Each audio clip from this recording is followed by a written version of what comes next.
Почитувани, добар ден. Започнуваат вестите на Канал 8. Во Општа болница Кочани пристигна донација за потребите на болницата, обезбедена со подршка на шведската хуманитарна организација Hands to Hands, чии транспорт и магазински услуги се обезбедени од локални стопанственици. Истата чини околу 280.000 евра, а најмногу ќе се користи за потребите на гинеколошкото и детското оделение.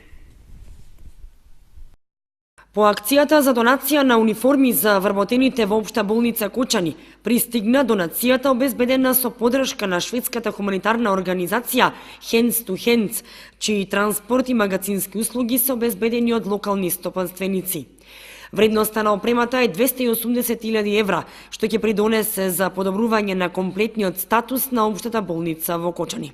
Значи, со ова опрема ќе се допринесе за подобар третман, односно подобра состојба на пациентите, како и за подобро функционирање на комплетниот персонал. Значи, опремата, како што реков, се состои од различни предмети, како опрема во делот на болничките кревети, односно болничките соби, така и опрема од разна медицинска опрема која е во функција и која е потребна. Морам уште еднаш да го изразам моето огромно задоволство на семејството Росенген, кој навистина вложија огромни напори да се ова донација реализира многу брзо. И донацијата е за нас од огромна важност, бидејќи ние како локална самоуправа или како општа болница навистина имаме огромни тешкоти во делот на обезбедување на средствата за набавка на опрема. И од тука сметам дека тоа што тие го направија за нас е многу важно, тие покажа една многу голема организираност за разлика од нас, бидејќи тие навистина така добро се организира и многу малку време им требаше да ја соберат ова цела донација и да биде испорачена до нас, додека нашата за жал лоша организираност повторно се покажа на дело и на крајот ние потешко се организиравме да ја примиме отколку тие да ја донесат до Кочани.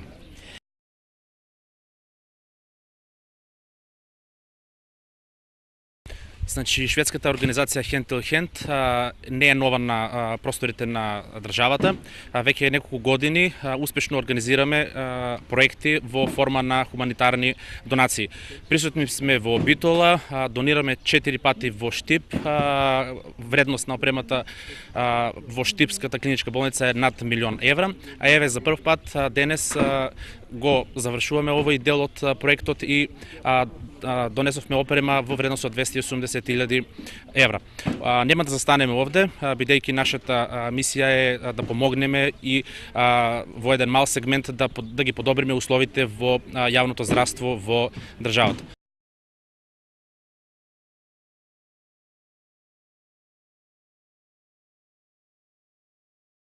Да изразам прво голема благодарност до донаторите од Шведска, како и до сите фирми од град Кочани што учествуваа со донации, со парични донации за обезбедување на транспорт за добиената помош. Најголема благодарност изразуваме до градоначалникот, бидејќи без негова помош ни претходната донација, ни оваа, ни наредните нема да ги остваруваме без негово всестрпно залагање. Помошта ќе биде голема, значи најголем дел ќе се искористат работите на гинеколошкото оделение, на детско оделение, како и во службата за анестезија и реанимација.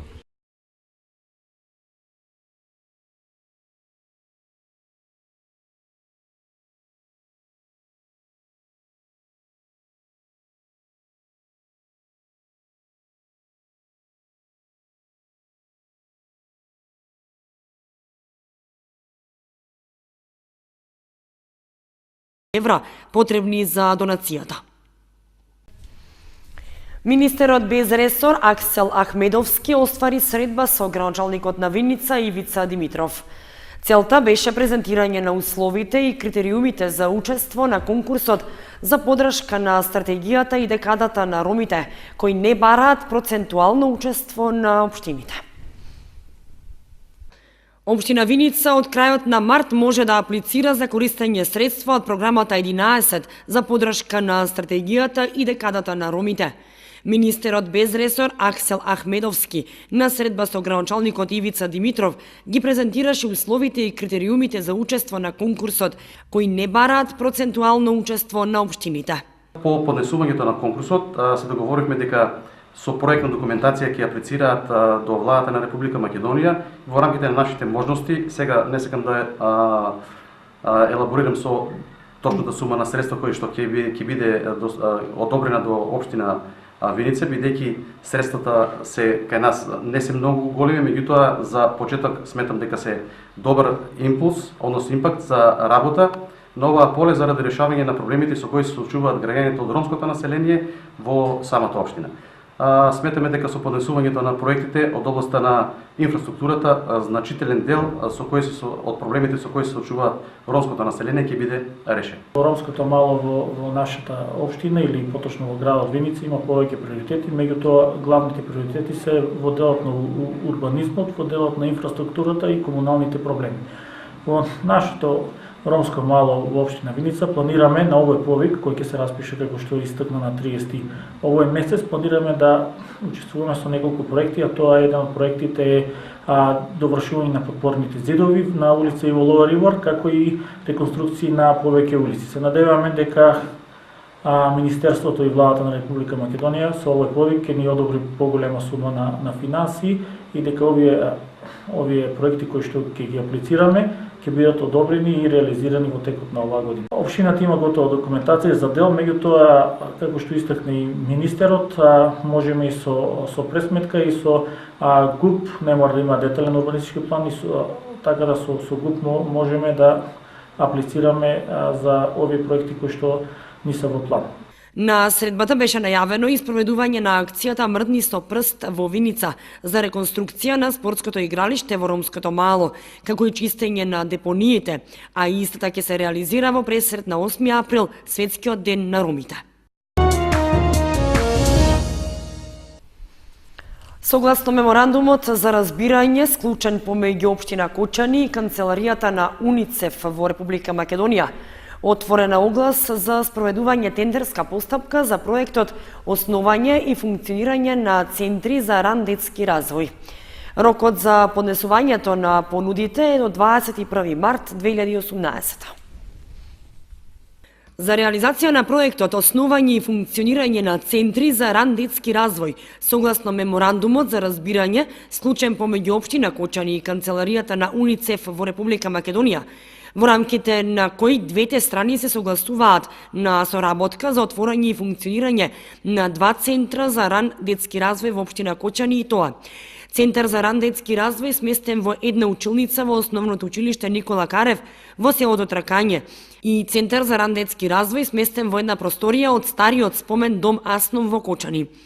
Општина Кочани спроведува постапка за избор на најповолен понудувач согласно упатството за спроведување на тендерска постапка врз основа на модалитетот на соработка директна исплата, одобрен од канцеларијата на УНИЦЕФ.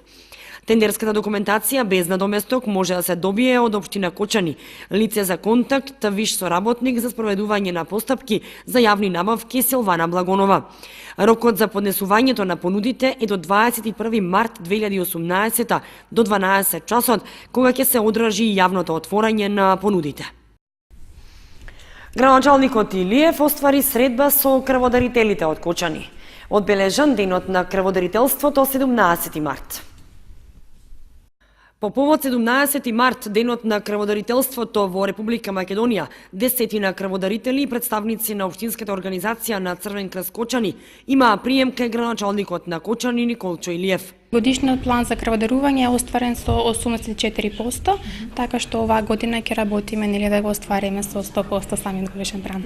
Главната цел е всушност да се регрутираат млади крводарители, значи со тоа всушност мислам на тој начин што тие ќе ги заменат и ќе влезат во самото семејство на крводарители. Значи спроведуваме крводарителски акции во 9 средни училишта 2 пати годишно, а претходно се спроведуваат мотивацијски сесии за самите ученици каде што се информираат за благодетите на крводарителството и всушност се потикнуваат и храбруваат во иднина да станат крводарители. Според Коцева, активностите се насочени кон спроведување крводарителски акции во двете средни училишта во Кочани, по претходни мотивацијски сесии во кои се представуваат благодетите на крводарителството. Градоначалникот Илиев даде отворена подршка во ширењето на кругот на крводарителите и мотивацијата на млади крводарители, упатувајќи посебна благодарност до крводарителите меѓу кои некои и повеќе од 60 пати дарувале крв. Локалната самоуправа и годинава се подготвува за прскање против комарците, за што планира да потроши околу 25.000 евра. Јавниот тендер за извршување на услугата за дезинсекција е веќе објавен и на средината на идната недела треба да биде избрана фирмата што ќе ја спроведе. Близу 1.540.000 денари планира да потроши општина Кочани за овогодишната 6-та поред кампања за прскање против комарците. Сумата е за околу 200.000 денари повисока од претходните години, со оглед што се проширува и територијата на која ќе се третира. Парите се обезбедени од локалниот буџет, претходно планирани во програмата за здравствена заштита. Општинската администрација веќе го објави јавниот тендер за избор на фирмата што треба да ја изврши услугата, како и да ги набави потребните хемиски средства. Ке се прска со инсектицид и ларвицид одобрени од Бирото за лекови, а што се дозволени за третирање против комарците. Од локалната самоуправа планираат акцијата да се реализира според однапред подготвен план во координација со соседните општини. Исто како и минатата година се планира освен терестријално, односно од земја, да има и авионско прскање. Двете третирања ќе се реализираат одделно, односно со прскањето од земја ќе се опфати површина од околу 1200 хектари во централното градско подрачје, во приградските населби и во дел од населените места во општината. Со авионското прскање пак планирано е да биде опфатена површина од 3400 хектари, пред се во градот и во низинскиот дел од општината. Јавниот тендер за набавка на услугата и хемиските препарати трае до 21 март, а за сега се уште не се утврдени дефинитивните рокови кога ќе се реализира третирањето. Минатите години тоа се договараше на заеднички состанок со другите општини поради неопходноста прскањето да биде во приближно ист временски период заради поголема ефикасност. Вообичаено првиот третман се спроведува кон крајот на мај или во почетокот на јуни. Комуналното јавно предпријатие Водовод од Кочани ги известува граѓаните и жителите на улицата Димитар Влахов по должината на трговскиот центар, дека в понеделник на 19 март ќе врши резидба на гранките на дрвјата од овој потек. Потребно е граѓаните да ги ослободат тротоарските површини од паркираните возила, за да се овозможи нормално извршување на планираната активност. Исто така, комуналното предпријатие Водовод ги повикува жителите од десната страна на Масалница да ги откорнат дрвјата што ги имаат засадено во коритото на реката. Тие што нема да бидат отстранети, сабота на 17 март ќе ги отстранат екипи на КЈП Водовод Кочани.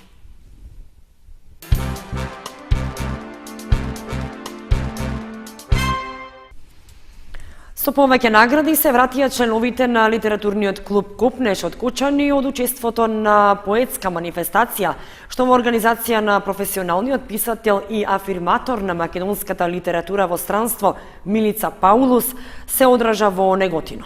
Наградата Писател за 2018 година и беше доделена на Славица Цветкова, член на литературниот клуб Копнеш. Членовите на литературниот клуб Копнеш, учесници на престижната манифестација за македонска лирска поезија, поетска гала и прозно перо, што се одржа во Центарот за култура Ацо Ѓорчев во Неготино. Истата е во организација на професионалниот писател и афирматор на македонската литература во странство, камадарчанката Милица Паулус, која повеќе од 2 децении живее и работи во Германија. На овој прекрасен настан имаше музика, имаше игра, ревија на народни носи од Република Македонија. На манифестацијата учествуваа 70 на писатели од сите краишта на Република Македонија.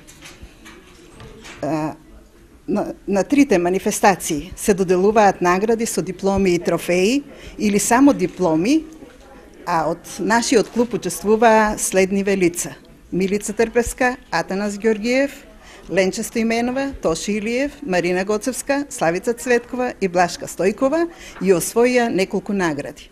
Во ревијалниот дел со своји афоризми настапија Јане Атанасов и Ленче Стоименова. На манифестацијата Македонска лирска поезија, втората награда со трофеј, ја доби Атанас Георгиев, а Блашка Стојкова се врати со наградата на најлирска песна на оваа манифестација. Втора награда на манифестацијата Поетска гала доби Марина Гоцевска од Кочани. На манифестацијата Прозно перо за краток расказ, Ленче Стоименов ја освои втората награда, при што и беше доделена диплома и трофеј. На овие манифестации беа доделени награди за поетски книги објавени во 2017 година, при што беше оценувана не само нивната содржина, туку и дизајнот и рецензијата, како и награда за научен труд во кој се третираат прашања од литературата. На манифестацијата во Неготино, меѓу другото, се доделија и награди за целокупен поетски и прозен опус. Наградата за својот прозен опус на манифестацијата Прозно перо, писател за 2018 година, и беше доделена токму на Славица Цветкова, член на литературниот клуб Копнеш од Кочани. Сите учесници на манифестацијата добија признанија за учество.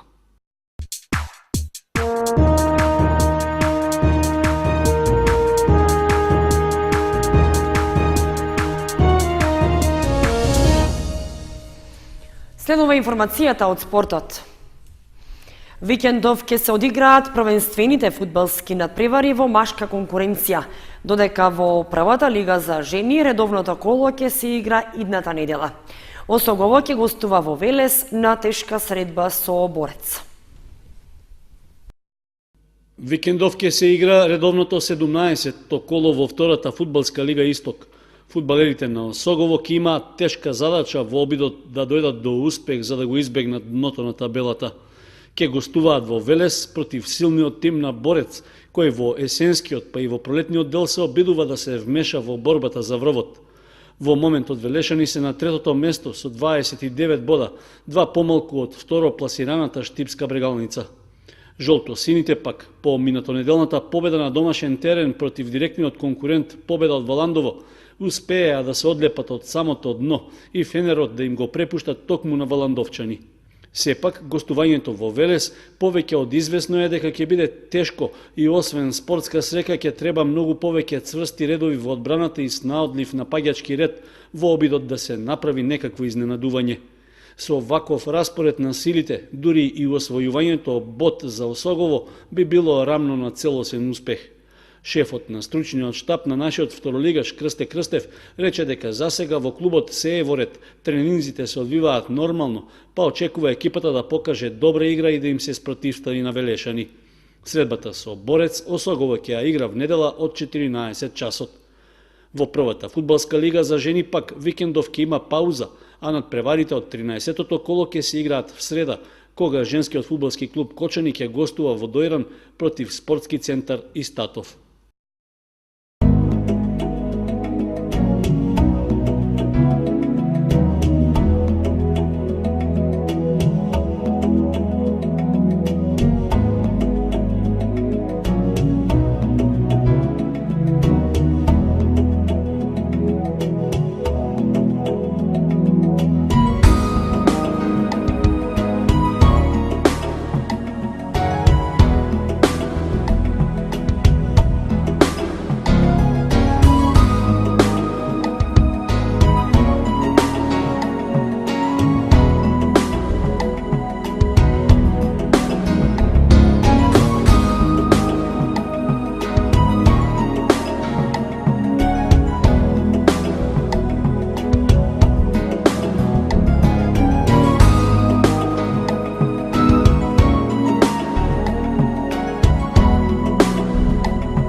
Почитувани, тоа беше се што ви подготвивме за ова петочно издание на вестите на Канал 8.